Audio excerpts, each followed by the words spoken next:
The morning Huser was supposed to get married began with silence instead of celebration. Sunlight slipped through the tall windows of the hotel room, touching the ivory suit hanging untouched on the wall. His cello rested in the corner, its polished wood reflecting a life he understood far better than love. Today was meant to be different. Today was meant to be forever. For 2 years, he had believed in her, Mila. She had laughed at his jokes, listened to his late-night rehearsals, and promised she understood the life of a man married to music. When Huser proposed on a quiet bridge in Vienna, she cried and said yes. The world applauded.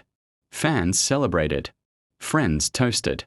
Even Huser allowed himself to believe that love could finally share the stage with his art. But love, like music, could change key without warning.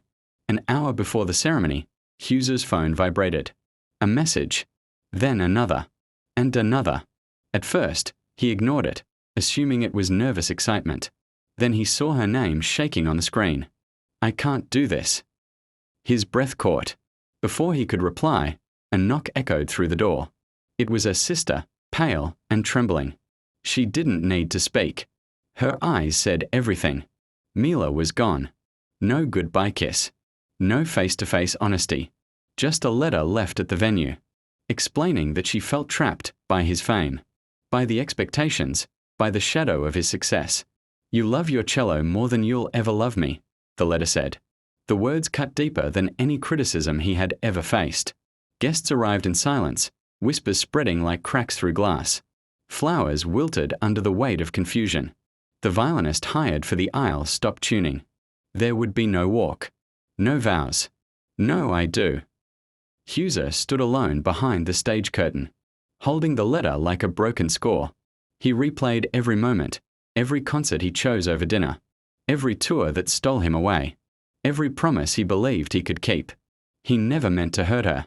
He thought love understood sacrifice. That evening, after the venue entered and the decorations were removed, Huser returned to the empty hall. He sat on the stage in his wedding suit and opened his cello case. The sound that came from the strings was not a performance. It was grief. Raw, shaking, honest.